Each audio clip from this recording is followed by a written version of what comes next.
warahmatullahi wabarakatuh. Selamat datang di channel Inyi Hitam. Hari ini kita akan bikin konten lagi, tapi mungkin kontennya hari ini berbeda dengan hari-hari biasanya. Hari ini kita akan datang ke kantor Wali Nagari. Kita akan adakan wawancara dengan Wali Nagari Kutu Tinggi, yaitu mengenai virus corona atau COVID-19 ini. Bagaimana penanganan Nagari Kutu Tinggi? Saya akan coba wawancari Wali Nagarinya nanti. Mudah-mudahan kita bisa jumpa dengan ini walinya. Oke, sebelum saya berangkat, saya mohon pada kawan-kawan, teman-teman, sahabat, jangan lupa subscribe, like, dan komen. Ya, saya dengan bismillahirrahmanirrahim berangkat.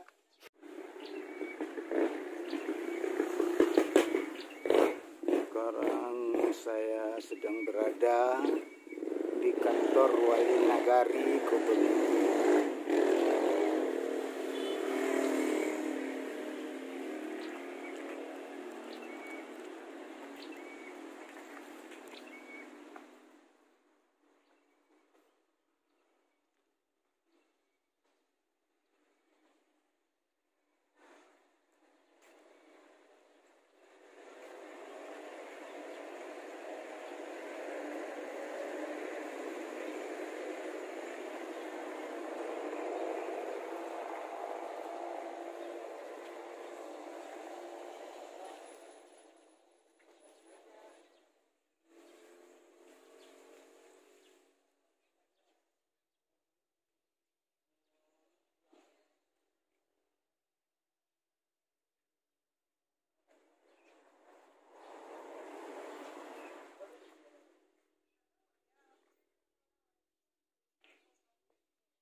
Kamu Arif?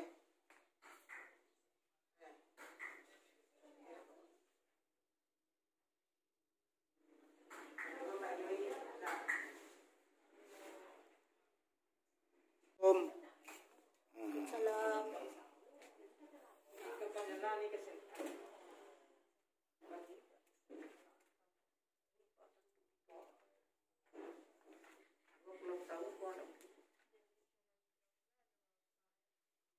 Ada. Saya YouTuber loh. YouTuber lagi nih. Iya.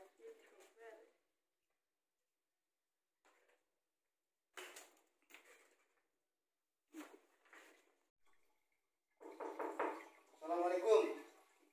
Waalaikumsalam. Ini ada tuh hitam. Maksudnya, silakannya.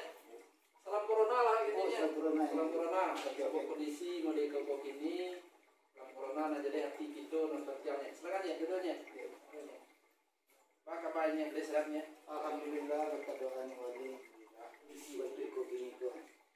Kalau mau tidak salah dan ada lebih informasi Basu di Kecamatan Basuko, Alhadu 5 orang yang positif dinyatakan kena COVID-19 itu.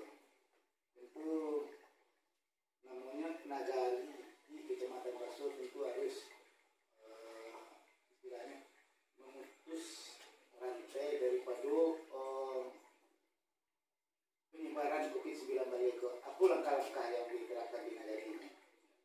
Alanya, baik, terima kasih ya Datuk Hitam yang pertama sekali berkenan hadir, berkenan beliau berdatang bersilaturahmi ke Kaki Wali Nagari Kota Tinggi sehingga kita bisa kamu punya. Terima kasih banyak. Adapun yang mungkin bisa kami jawab dari pertanyaan ini, mungkin itu pertanyaan sebagian dari warga itu, sanak itu yang ada di Nagari Kota Tinggi, khususnya Kecamatan Baso pada umumnya dan Agam. Kondisi kita saat ini kita berada di dalam situasi yang dicanangkan oleh Gubernur Sumatera Barat, yaitu PSBB, pembatasan sosial pada skala besar. Dalam menanggapi PSBB tersebut, tentu kita pemerintah sampai ke pemerintah negeri tentu sedianya melakukan tindakan-tindakan di lapangan dan pembinaan di masyarakat. Di antaranya adalah yang pertama melakukan edukasi atau pemahaman atau sosialisasi. Nah, sosialisasi tersebut disampaikan kepada masyarakat melalui media-media sosial, melalui himbauan-himbauan di corong masjid, corong musala, dan bahkan setiap jalan yang ada itu kita buat himbauan joto, himbauan berkeliling. Nah, itu dilakukan oleh Satgas Penanggulangan COVID-19 Nagari Kota Tinggi.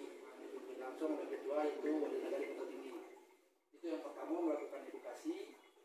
Yang kedua tentu saja menghimbau kepada seluruh masyarakat, terutama yang mengadakan kegiatan-kegiatan keramaian, di antaranya adalah termasuk salat Jumat, salat berjamaah, agar kiranya kegiatan-kegiatan keagamaan tersebut itu dihindari atau ditiadakan untuk sementara. Itu dilakukan ketika dengan keluarnya fatwa MUI, Majelis Ulama Indonesia, mulai dari Majelis Ulama Indonesia Jakarta sampai Majelis Ulama di tingkat kabupaten. Jadi kami berharap agar kiranya masyarakat mematuhi himbauan pemerintah dan mengikuti fatwa yang telah dikeluarkan oleh Majelis Ulama tersebut. Itu yang pertama, edukasi dan sosialisasi. Yang kedua tentu saja mengkampanyekan bahasanya budaya pakai masker. Nah, budaya pakai masker agar masyarakat Nagari Kota Tinggi khususnya ketika pai keluar rumah, bahkan kalau saat ini karena telah berada di situasi PSBB, itu harus pakai masker. Di dalam rumah pun pada hakikatnya harus pakai masker. Harus pakai masker keluar rumah. Baik itu ada keperluan kama juga, karena konon kabarnya menurut penelitian penyebab dari menularnya COVID-19 tersebut itu melalui droplet atau ILU yang terpancar keluar. Bisa saja nak nampak dia berbentuk percikan kecil, percikan titik-titik. Nah itulah yang mungkin keluar. Kalau seandainya yang droplet tersebut berasal dari seseorang, nggak tahu. Nah tentu kalau tak pakai masker tentu saja itu akan menular ke orang lain kalau mereka terinfeksi COVID-19 tersebut. Itu yang kedua. Yang ketiga itu melakukan himbauan bahwasanya budayakan cuci tangan. Itulah isi himbauan kepada masyarakat. Budayakan cuci tangan pakai sabun. Ketika awak keluar rumah, akan perlu sering-sering, minimal sekali sejam, sekali 2 jam kita melakukan cuci tangan pakai sabun.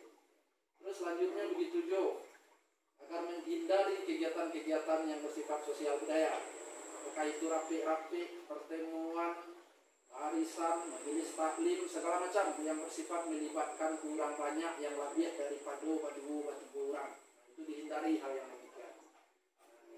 Kita sama tahu bahwasanya seperti penyampaian Hitam Cako, bahwasanya dengan keluarnya hasil swab dari lapor Balai Veteriner Kecamatan Baso sekitar mungkin kemarin malam kalau tidak salah, bahwasanya ada 5 orang yang positif terinfeksi COVID-19 dari petugas puskesmas Kecamatan Baso.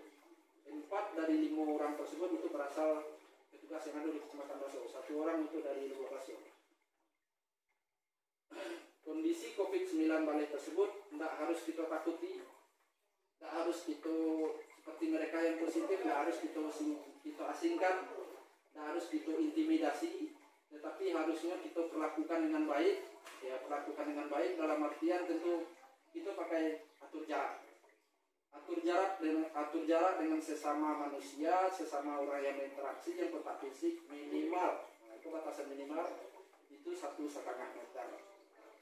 Itu dalam arti melakukan edukasi dan sosialisasi. Ada juga kegiatan yang kedua, yaitu kegiatan bakti sosial. Kegiatan bakti sosial dilakukan oleh tim Nagari Kota Tinggi menghadang COVID namanya, COVID-19. Itu dengan melakukan yang pertama penyaluran bantuan sosial atau sembako kepada masyarakat. Apakah itu program dari Kabupaten Agam, program dari provinsi, ataupun program secara nasional. Nah, itulah dilakukan 3 kali tahap. Yang pertama itu adalah penyaluran barik beserta garam kepada masyarakat. Itu mereka berdasarkan data yang disalurkan itu berdasarkan data DTKS. DTKS adalah data terpadu kesejahteraan sosial yang dikeluarkan oleh Kemensos. Nah, itu telah disalurkan. Itu kegiatan yang bersumber dari pemerintah Kabupaten Agam. Yang kedua itu di Nagari Kota Tinggi melakukan, terutama dulu dimulai dengan adanya semacam bakti sosial dari wali nagari dan perangkat beserta lembaga nagari. Nah, mengumpulkan dana, menghimbau kepada seluruh perangkat nagari menyisihkan sebagian dari rasaki yang ada, walaupun rezeki mereka terbatas, itu kita salurkan kepada masyarakat. Alhamdulillah itu telah kita salurkan sekitar mungkin lebih kurang 3 atau 4 hari yang lalu. Dan kegiatan itu akan kita lanjutkan, kita akan sosialisasikan kepada masyarakat yang mungkin kelebihan rezeki, dan kita salurkan kepada mereka yang terdampak langsung. Nah, mereka yang terdampak langsung artinya mereka yang cuma mempunyai profesi satu-satunya, seperti tukang ojek. Kalau ini kan ojek nggak jalanannya. Nah, seperti mungkin tukang atau pekerja yang keluar mereka tidak ada jalan lain, atau sopir oto. Nah, atau mungkin saudara awak yang menggali di MDA, di TK, di SD, menggali lontong, menggali makanan-makanan anak-anak. Nah, satu-satunya itu pekerjaannya, artinya tidak bisa bekerja. Nah, orang-orang serupu itulah, dan mungkin termasuk juga tua jempol lansia. Nah, orang serupu itu yang kita prioritaskan utama. Nah, kita memahami bahwasanya tidak seluruh program itu bisa tertanggulangi oleh masyarakat. Nah, tentu saja dengan sistem gotong royong, budaya awak yang ini tanamkan, kanak-kanakan budaya gotong royong, budaya marasu, budaya peduli, itu nanti kita kembalikan. Insyaallah program itu akan kita lanjutkan untuk minggu ini. Mudah-mudahan terkumpul banyak bantuan, sehingga dengan banyak dulu bisa kita berbagi kepada rencana kita yang lain. Itu kira-kiranya. Terima kasih banyak. Jadi sama-sama, dan kami berharap sama-sama nanti kita bergandengan tangan ya, sama-sama kita berdoa untuk menghadang COVID-19 itu. Terima kasih. Sama-sama. Assalamualaikum. Waalaikumsalam warahmatullahi wabarakatuh. Jangan lupa subscribe dan aktifkan lonceng untuk berlangganan.